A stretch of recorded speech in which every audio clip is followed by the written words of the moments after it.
The 19th installment of a sprawling epic is not merely a continuation, but a crucible where decades of accumulated magical theory and political intrigue are distilled into a singular, searing examination of spiritual authority and institutional decay. In Theurge, Terry Mancour delivers a high fantasy masterclass that transforms the mage-priest archetype into a profound exploration of faith as infrastructure, proving that in worlds where divinity is bureaucratized, true power isn't found in dogma.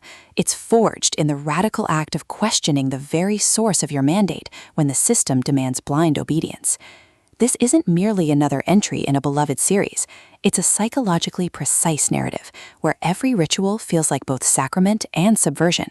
Consent to serve is negotiated through theological integrity rather than assumed loyalty. And healing means honoring the divine spark within when the church demands you extinguish it for order.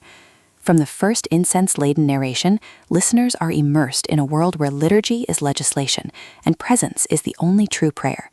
Perfect for fans of intellectually dense epic fantasy and stories where male vulnerability defies clerical expectations, this audiobook serves up atmospheric reverence, relentless emotional honesty, and a protagonist whose journey from obedient functionary to sovereign Theurge resonates with anyone who's ever felt their calling corrupted by the institution meant to nurture it.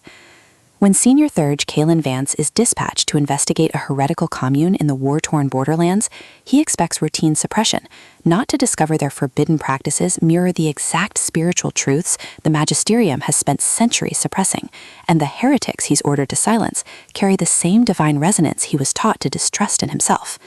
But as Kalen navigates ecclesiastical politics and buried revelations, he realizes this mission isn't about enforcement, it's about integration. Mancour masterfully avoids reducing Kalen to disillusioned priest or the commune to noble savages. Instead, he crafts a narrative where theology becomes lived practice, where consent is renegotiated through direct communion rather than hierarchical decree, and where liberation requires seeing the divine not as external authority, but as internal compass. The audiobook narration amplifies this emotional vertigo, capturing Kalen's disciplined devotion fracturing into genuine clarity, while secondary voices shift subtly between performative piety and hidden agenda, making every council session feel like both worship and warfare. You don't just hear him question doctrine, you feel the seismic shift of a soul learning that some truths can only be spoken when you stop reciting them by rote. What elevates Theurge beyond typical epic fantasy fare is its nuanced portrayal of religious institutions as systemic trauma rather than neutral vessels. Kalen isn't merely reforming doctrine, he's confronting how clerical culture taught him to equate worth with compliance, challenging the notion that holiness requires self-erasure. His relationships evolve through acts of radical reciprocity, sharing silences during vigil watches that bypass performance, establishing protocols that protect both spiritual integrity and emotional safety, and defending fellow Theurge's right to doubt against superiors who mistake skepticism for sin. Supporting characters add vital texture, acolytes whose zeal encodes suppressed grief, elders whose wisdom carries intergenerational weight, even the cathedral itself rendered as living archive whose stone walls absorb centuries of unspoken bargains. Every interaction reinforces the novel's core truth. In systems built on control, tenderness is technique, and presence is the only true sacrament. Even the magic system serves thematic depth, with ritual components mirroring emotional attunement and divine channels becoming metaphors for earned trust. For audiobook listeners, this production is an immersive sensory descent into sacred reckoning. The narrator embodies Kalen's evolution with remarkable range, from rehearsed liturgy to trembling authenticity during breakthroughs, while supporting characters are distinguished through vocal textures that honor clerical hierarchy without caricature.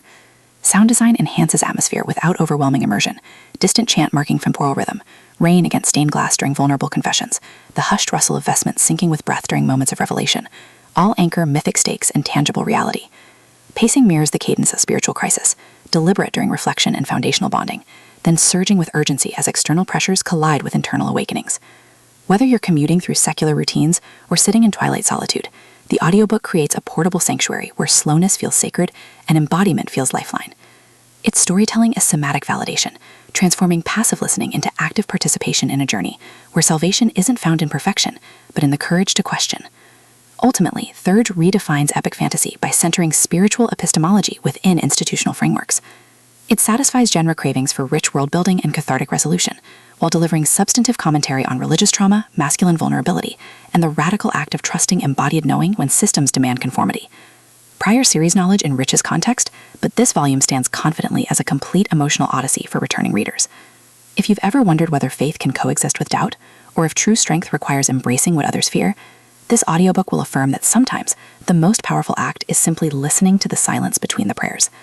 Press play, light the candle, and prepare to believe that even in landscapes shaped by dogma, hearts still find ways to speak.